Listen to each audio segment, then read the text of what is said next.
Şimdi Libya'da maalesef şu anda bölünmüş bir siyaset var. Libya'da fiili olarak oluşturulmuş iki siyasal entite var. Bunlardan bir tanesi Tobruk merkezli General Hafter'in darbeci ve gayrimeşru bir aktör olarak ortaya çıkan Hafter'in kontrol ettiği bir alan var. Bir siyasal entite var. Temsilciler Meclisi olarak veya Libya Ulusal Ordusu olarak ifade ettikleri iki temel siyasi ve askeri kurum var.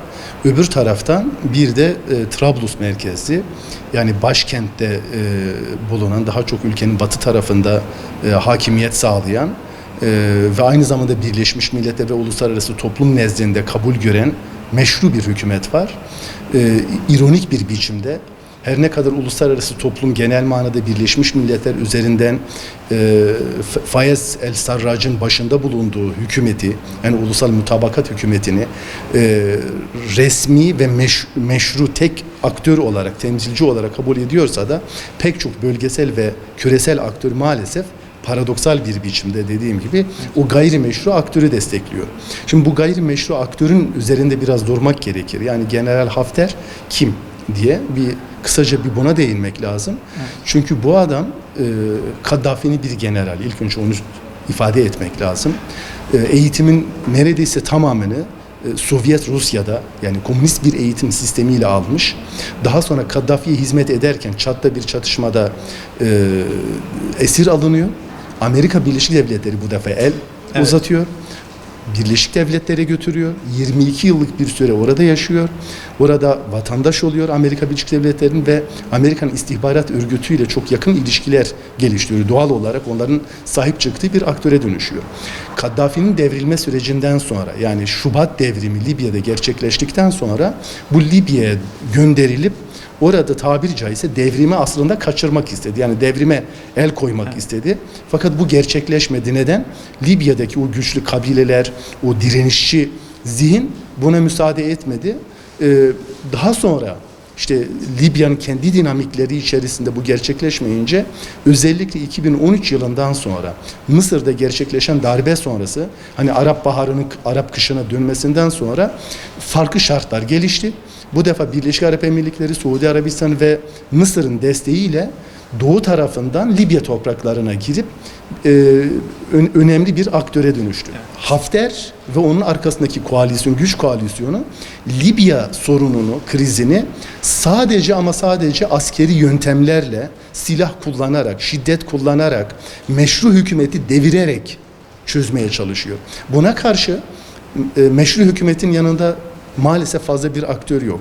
Yani bir Türkiye var. Türkiye'nin sınırlı bir askeri müdahalesi söz konusu. Katar'ın desteği var. Son zamanlarda, yani son 1-2 aydır bir de İtalya gerçek manada bir siyasi destek vermeye başladı.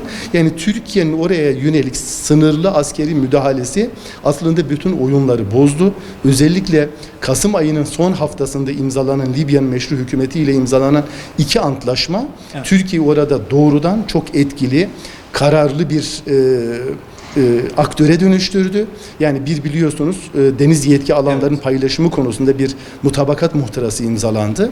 Bir de güvenlik ve savunma konularına odaklanan bir antlaşma imzalandı. Mutabakat muhtırası. Bu özellikle ikincisi bağlamında bölgedeki, sahadaki şartları değiştiren bir etkiye sahip oldu.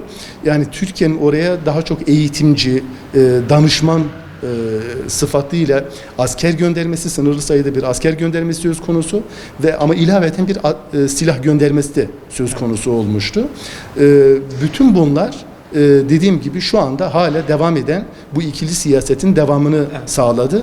Dolayısıyla eğer bugün iki aktörlü, daha doğrusu meşru aktör eğer hala ayaktaysa, bu Türkiye'nin oraya askeri müdahalesinin bir sonucu olarak okunabilir. Eğer Hafter'e ve bölgesel destekçilerine kalırsa kesinlikle siyaset masasına, diplomasi müzakere masasına oturmaya niyetli değiller. Onlar tamamen askeri bir yöntem kullanarak sorunu kendi lehlerine çözmeye çalışıyorlar. Yani bu elde var bir. Bu çok kararlı bir duruştur onlar açısından. Fakat onları zor durumda bırakan başka gelişmeler oldu son dönemde. Onlardan bir tanesi şu: özellikle Türkiye'nin 8 Ocak'ta, yani Sayın Recep Tayyip Erdoğan'ın Rus Devlet Başkanı Vladimir Putin ile İstanbul'da gerçekleştirdiği toplantıdan sonra ilan ettikleri o ve akabinde ilan ettikleri o ateşkes sürecinde durum biraz değişti. Yani Türkiye bir kere az önce bahsettiğim sınırlı askeri müdahale ile sahadaki caydırıcı gücünü gösterdi. Yani bir şekilde siyasi ve askeri bir aktör olarak ben krizde varım tavrını ortaya koydu ve bu karşı tarafın dediğim gibi onların beklentilerini boşa çıkarırcasına Trablus'un ele geçirilmesine engel oldu. Evet.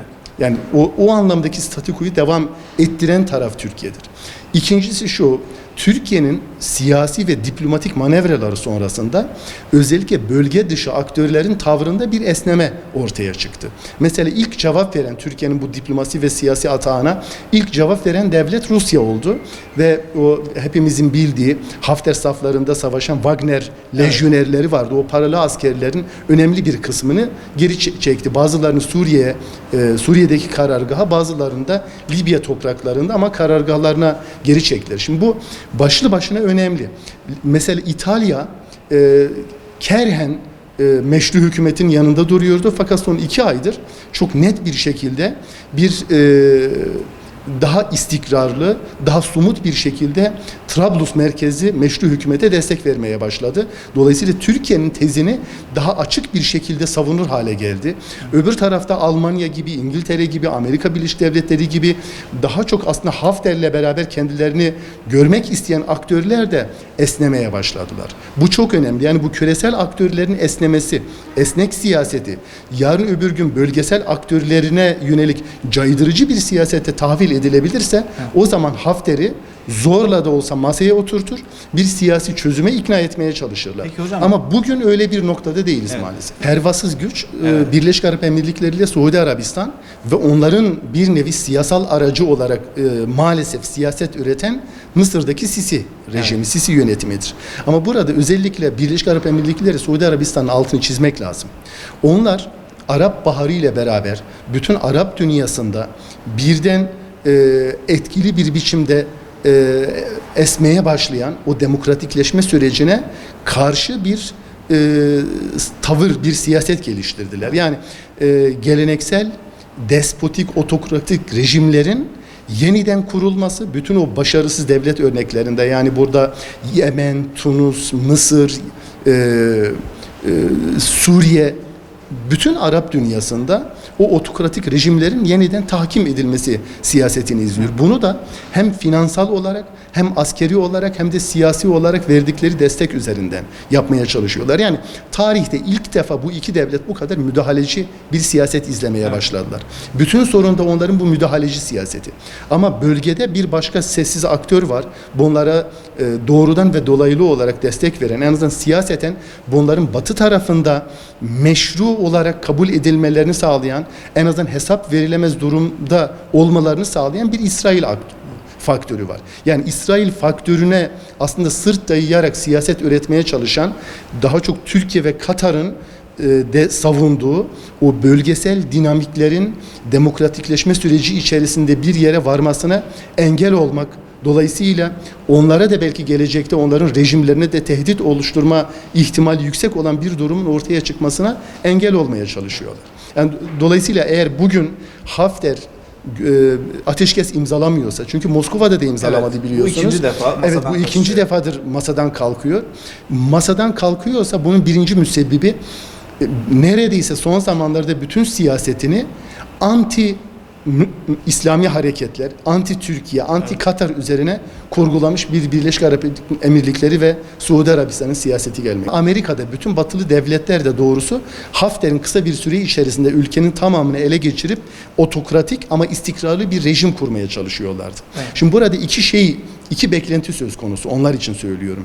Birincisi, bütün Afrika kıtasından, Libya üzerinden, İtalya başta olmak üzere bütün Avrupalı devletlere yönelik bir göçmen dalgası var. Bunu kesmek istiyorlar. Yani onlar açısından söylüyorum. İkincisi, bir petrol olgusu var. Evet. Avrupa'ya en yakın, çok kıymetli, kaliteli bir petrol var. O petrolü istikrarlı bir biçimde makul fiyatlar üzerinden Avrupa'ya göndermeye devam etmek istiyorlar.